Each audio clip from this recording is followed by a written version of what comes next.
RTV app వార్తల్ని క్షణాల్లో చదివే అవకాశం ఉంటుంది. ఒక న్యూస్ పేపర్, ఒక టెలివిజన్ ఛానల్ మీ చేతుల్లో ఎప్పుడూ ఉంటాయి. గంగే చ యమునే చైవ కృష్ణా గోదావరి సరస్వతి నర్మదే సింధు కావేరి జలేస్మిన్ సన్నిధింకురు. ఎవరైతే నదీ స్నానాలు చేసినప్పుడు ఈ మంత్రం చదివితే ఎంతో గొప్ప పుణ్యం వస్తుందని చెప్తూ ఉంటారు. అందులో భాగంగానే వర్షాలు పడి ఈ వర్ష ఋతువులో కూడా తీర్థక్షేత్రాలు దర్శించి భక్తులు ఇక్కడ స్వామివార్లను దర్శించి పుణ్యాన్ని పొందేటువంటి పనిలో ఉంటారు. అందులో భాగంగానే ప్రస్తుతానికి కాళేశ్వరానికి కూడా భక్తుల తాకిడి క్రమక్రమంగా పెరుగుతుంది. కాళేశ్వర ముక్తీశ్వర స్వామి దేవాలయానికి సందర్శించుకోవడానికి చుట్టుపక్కల ఉన్నటువంటి ప్రాంతాల వాసులు ఇక్కడికి తండోపతండాలుగా రోజు తరలి వస్తున్నారు. నదీ స్నానం చేసిన తర్వాత స్వామివారిని దర్శించుకొని మొక్కులు మొక్కుకొని కోరిన కోరికలు తీర్చాలని చెప్పి వాళ్ళు మొక్కులు మొక్కుంటారు.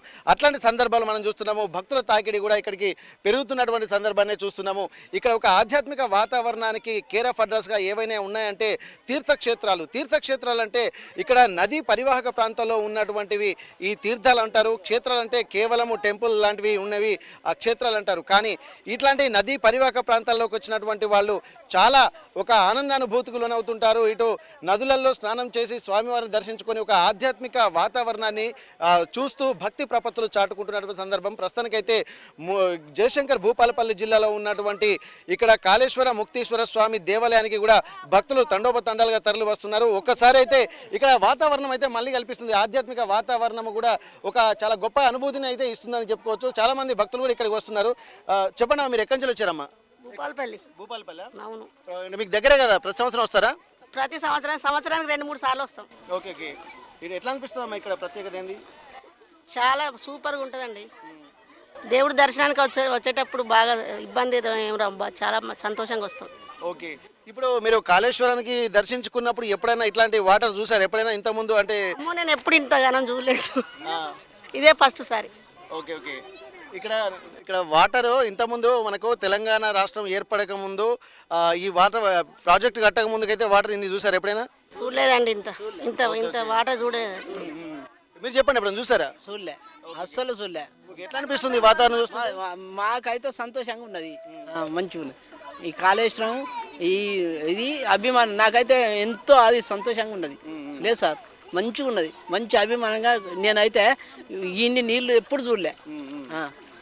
ఓకే. అయితే ఇక్కడ మనం దీన్ని చెప్పుకోవచ్చు. ఎందుకంటే తెలంగాణ ప్రాంతాల్లో ఉన్నటువంటి క్షేత్రాలు తీర్థాలన్నీ ఆధ్యాత్మికంగా ఎంతో ప్రఖ్యాతి గాంచినప్పటికీ కూడా కేవలము నీటి వనరులు ఉన్నటువంటి ప్రాంతాలు మాత్రమే డెవలప్ అయ్యాయి. కానీ తెలంగాణ రాష్ట్ర ప్రభుత్వం వచ్చిన తర్వాత ప్రాజెక్టులకు రూపకల్పన చేసిన తర్వాత ఇక్కడ కాళేశ్వరంలో కూడా ఇట్లాంటి పరివాహక ప్రాంతాలు అంటే మనం ఒకప్పుడు వేరే రాష్ట్రాల్లో మాత్రమే ఇలాంటి వాతావరణం చూసేది. కానీ తెలంగాణ వచ్చిన తర్వాత ఇక్కడ మంచి వాతావరణం అయితే కనిపిస్తుంది.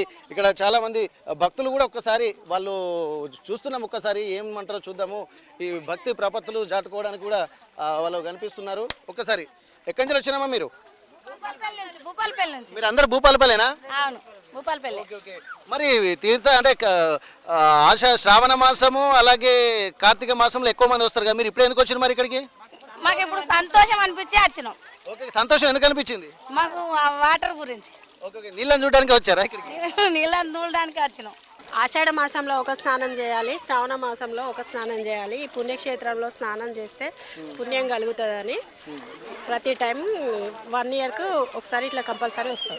ఓకే. మీరు ఇక్కడ భూపాలపల్లి జిల్లాలో ఉంటారు, మీకు పక్కనే కాబట్టి మీ జిల్లాలోనే ఉంది ఇంత పెద్ద క్షేత్రము. దూర ప్రాంతం నుంచి కూడా కార్తీక మాసంలో శ్రావణ మాసంలో వస్తుంటారు. అసలు ఈ క్షేత్ర మహత్వం ఏముంటుందమ్మా?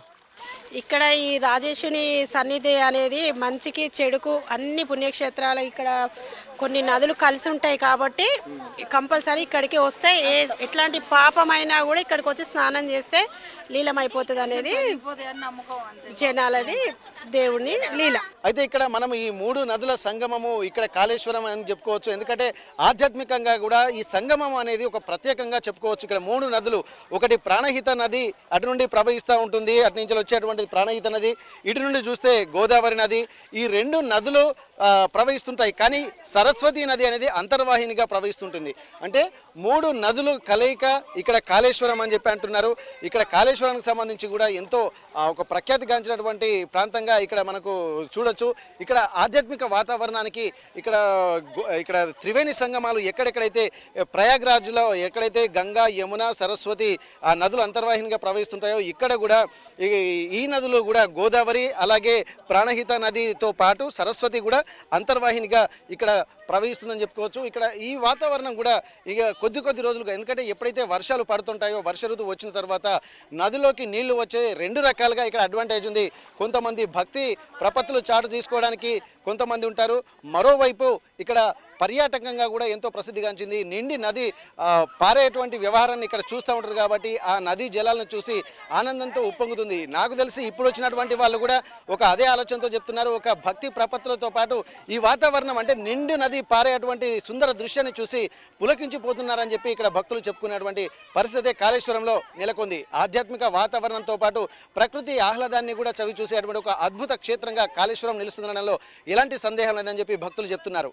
కాళేశ్వరం నుండి కెమెరా పర్సన్ రాజుతో వెంకటరత్నం, RTV వరంగల్. మరిన్ని వీడియోస్ కోసం ఛానల్ ని సబ్స్క్రైబ్ చేయండి. లేటెస్ట్ అప్డేట్స్ కోసం వాట్సాప్ ఛానల్ ని ఫాలో చేయండి. అండ్ లింక్ డిస్క్రిప్షన్ లో ఉంది.